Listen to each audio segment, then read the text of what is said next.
Hello दोस्तों, स्वागत है आपका मेरे YouTube channel let's learn with Poonam में, जिसमें हम जीएस के अलग अलग टॉपिक को कवर कर रहे हैं जो पेपर की दृष्टि से आपके लिए इम्पॉर्टेंट हो सकते हैं।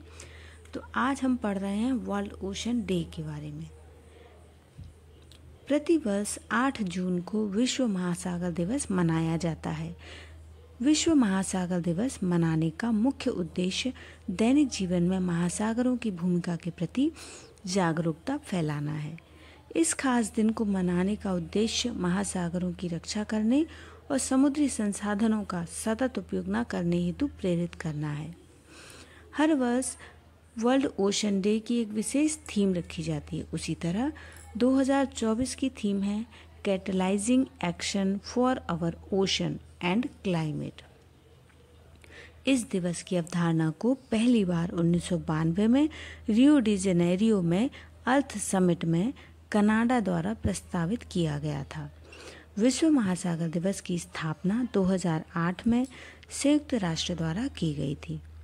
यह हर साल office of legal affairs, division for ocean affairs और लॉ ऑफ द सी द्वारा ओशनिक ग्लोबल के सहयोग से आयोजित किया जाता है।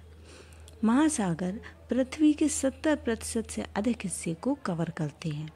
यह पृथ्वी पर जीवन का स्रोत है और करीब 50% ऑक्सीजन का उत्पादन करते हैं। साथ ही मानव द्वारा उत्पादित कार्बन डाइऑक्साइड का लगभग 30% अवशोषित कर लेते हैं। यह पृथ्वी की अधिकांश जैव विविधता का घर है।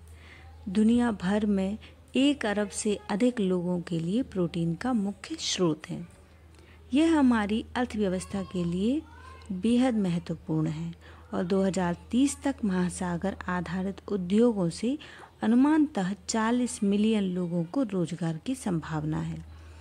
अति सूक्ष्म जीवों से लेकर विशालकाय व्हेल तक अनेक प्रकार के जीव जंतु और वनस्पति महासागरों में ही पनपते हैं।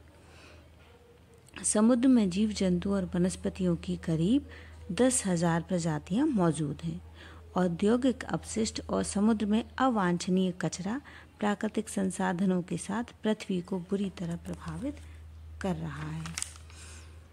इस प्रकार महासागरों को बचाना बेहद महत्वपूर्ण हो गया है। विश्व महासागर दिवस इसके लिए प्रतिबद्ध है। महासागरों की वजह से ही धरती पर ऐसा वातावरण है कि धरती पर जीवन संभव हो सका है। महासागर हमारी पृथ्वी पर न सिर्फ जीवन का प्रतीक है बल्कि पर्यावरण संतुलन में भी अहम भूमिका निभाते हैं।